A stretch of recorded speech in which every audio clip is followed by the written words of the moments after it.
Welcome guys to another episode, and this is part one of our Cape York series. So I'm currently at a very windswept Stockton beach, about 2,500 kilometers from the tip and some 9 months away. But despite that long time and that long distance, let's get into the episode.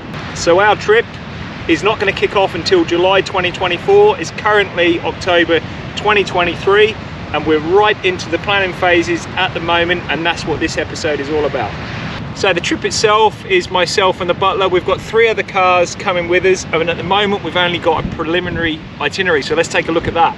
So Cape York is the most northerly tip of Australia, only a stone's throw away from Papua New Guinea to the north. So at the moment we've only planned the bit between Cairns and the tip, which is still a whopping 1,000 kilometres of mainly off-road driving. Our trip will take us through rainforests, along the coast into the guts of the Cape York Peninsula, where we'll visit multiple national parks. There'll be opportunities for fishing, hopefully exploring the barrier reef, cattle stations, and most importantly, the iconic Old Telegraph Track, which is one of the main bucket list trips for most four-wheel drive enthusiasts before heading back to Cairns. The anticipated time frame for this part of the trip is 18 days. So as we get closer to the trip, this itinerary is going to get more and more populated. So as you can see, that itinerary is pretty scant at this stage. That will get more developed the nearer we get to the time.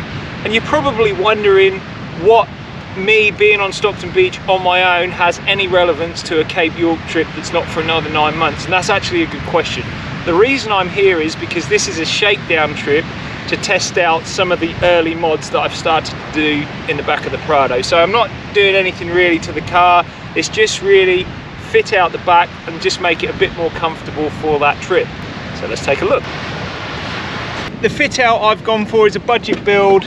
I've done it myself, I don't have heaps of money to spend. And the other thing that had to remain was the rear seats. So this has the electric folding seats, which we still use. This is still a family sort of car, so I couldn't rip out the seats. So I've had to develop something that's semi-permanent, temporary, that I can remove after the Cape trip. So let's take a look. I like to take a table camping, but I very rarely do so because they're big and bulky and they seem to always get in the way. So I thought, why not start with somewhere to store the table, which is what this is. It just slides in, it's permanently out the way. The way I do things like this, I don't actually have a plan in mind. I tend to just start with one idea, see how much room I've got, and then go from there is pretty much what I'm going to do. So this is the first thing went in was the table storage.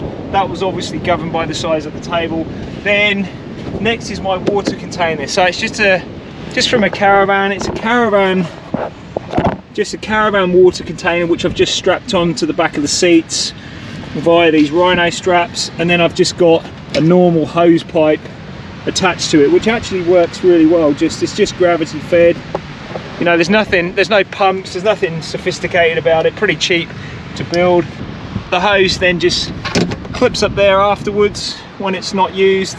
On these new, they're the K-On Mole pack. They're really good actually, they just bolt on, they're really good for holding things on. So I've got my 2 first aid kits, the primary first aid kits. This one on the left, that's got all my sort of drugs in, so the Panadol, the antihistamine, things like that. The second one, this one's got bandages, just a normal sort of first aid kit. Then I've got my small little tomahawk axe over on the far side, and then on this side we've got the snake bite kit, and then this is just a sort of supply pack for extra first aid gear if we might need it. So not too much to it at this stage. This is sort of the early stages. I'm just trialing really this weekend how this works. Does it leak, that type of thing? Does it actually work being gravity fed? It seems to. Hasn't got any pressure, but it's okay. It's sort of, I've got the hose at the lowest point, so as long as it's sort of downhill, it seems to work okay. So that's pretty much it at the moment. So the following morning in the sand dunes, I discovered a major flaw with the water container, which is why we do these shakedown trips first. So where I've got the bleed valves at the top, which allow the air to flow through once I'm draining out the water tank and also when I'm filling up, got knocked open. So something fell on them, and then 20 or 30 litres of water or so ended up in the back of the car. Easy fix though, just some duct tape or some insulation tape just to tape them up, stops them getting sort of knocked together, and then that way once we're on camp you just take the tape off and you can use them as they're intended for. So it's now early January 2025, let's take a look at the next mods. So we've got the battery pack, We've got the angle in there now. Before I go into the new mods, I might just talk a bit more about the water container. You can see it's actually tilting downwards now, so I've got one of the caravan sort of leveling platforms on the far side, on this side, just to angle it, just to help drain down to the low point where the hose is, just help that flow. You'll also note that I haven't got a food grade hose, but it should be okay for how much I'm going to use it. So the major modification which I've done, which is currently not on the car, is a Drifter Stockton rooftop tent, which is obviously going to go up there. So let's just take a look at what that looks like. So this is the rooftop packed down, so fairly slimline. So that was one of my criteria, but I'll get to the criteria in a minute. Right, so let's get it up, see how quick it is. You just do that one.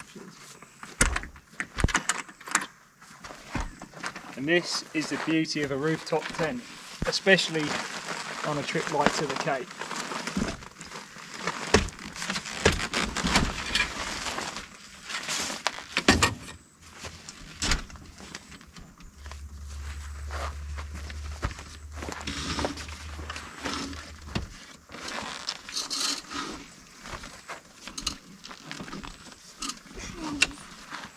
It's alright, dude. It just goes up like that. Boom.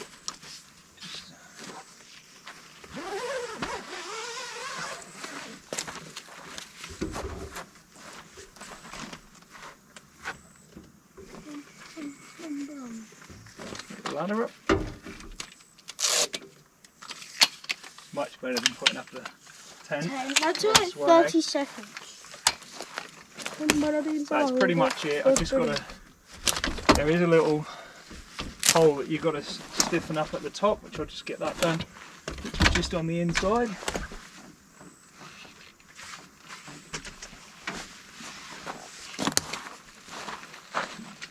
Just to get it nice and tight. And that is pretty much it. So it's going to be good on this trip. There it is inside. So as I said, this is the Drifter Stockton. That's the pole that I just, I don't know whether you can see in there. That was the one that you just have to tighten up. And yeah, nice and airy. All good. Pretty happy with it. So these are nice little boot bags, you can put those in. There's one on each side. I like it because you can it's really well ventilated. Look, you can see through the other side just with the fly net. Obviously this all covers up to account for storms.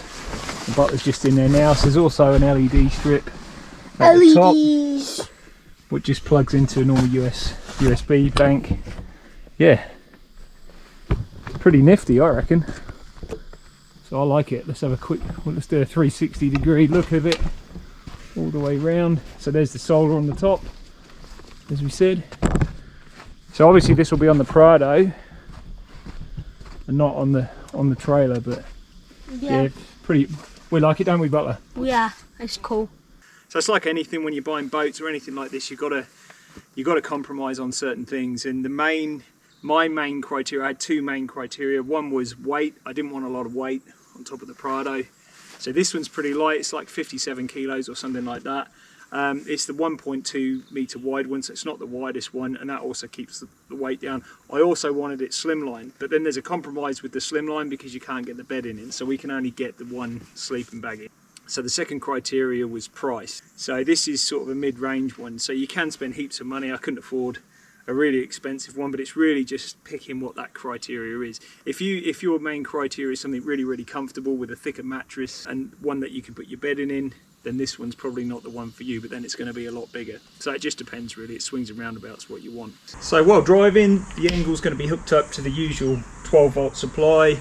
The battery at this stage will be isolated and being charged by the solar on the roof, and then when we get to camp we'll switch over, and then at that point the anger will be running directly from the battery. So the fridge is tied down by two 1 meter long straps that I got from Chaos. On the left hand side, so the passenger side, it just loops around the K-On Mole pack, and then on the other side all I've done is got a door handle from Bunnings, which I've then screwed down to the top of the table holder, and it just loops back through there, and then both of them just hold the fridge in place. So the battery box just came from Super Cheap Auto, about $100, and in that is a 105 amp hour, just an AGM battery, and that's also secured down by two of the Chaos straps. So I've got the main 12 volt outlet which will power the fridge. There's the sort of LED display to see how much voltage is left in there.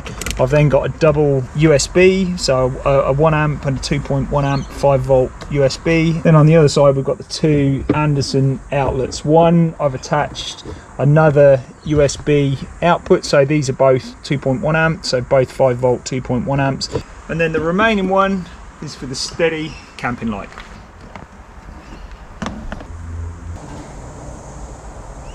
Because we can only get the one sleeping bag in the rooftop, this is why we've got the K on shelf, so we can get the rest of the bed in, the two pillows and the other sleeping bag nicely up there easily.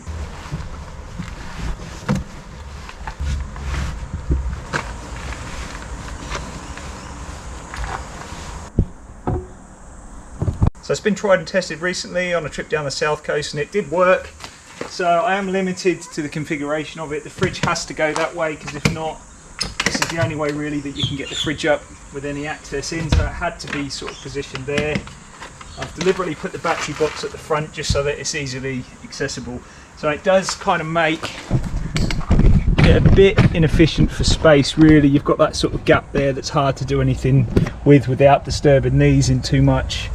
But there is some room at the back there that you can put some storage, and there's some more room at the front. But I'm not intending taking heaps of gear. The recovery gear will all go on the back seats. We've got rid of the bedding, which is the main thing.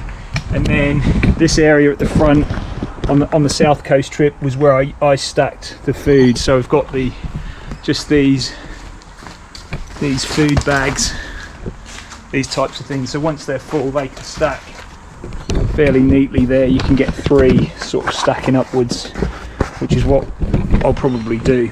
But that does seem to work so far at the moment, which is good. So I haven't really answered the question what this episode is about. Do you need a highly modified four-wheel drive to get to Cape York? Well, we don't actually know the answer to that yet. It's currently February 2024, so we've still got 5 months before we go to the tip, and we will be able to answer that question whether we make it up to the tip or not. So we've opted for a sort of entry-level aftermarket suspension on the Prado. So we're currently running Bilstein shock absorbers, a 2-inch lift on Dobinson springs. So they're by no way sort of the superior type of suspension that you can get on four-wheel drives. We are going to run mud terrain tyres, but that's really about it. Plus the sort of DIY mods that I've done in the back of the Prado. So we will be able to answer that question, but it won't be for a while yet. So you'll have to hang on for that Cape York series to see whether we make it to the tip or not, and whether not so highly modified four-wheel drive can make it to the tip. Right, so that's pretty much it for now. We're going to do one more shakedown trip before we do our main Cape trip, so look out for that one. It won't be for a few months yet. Anyway, thanks for watching, and hopefully we'll either see you in the next episode or the next one of this series, the Cape series. So see you then. Thanks for watching. Cheers, fellas!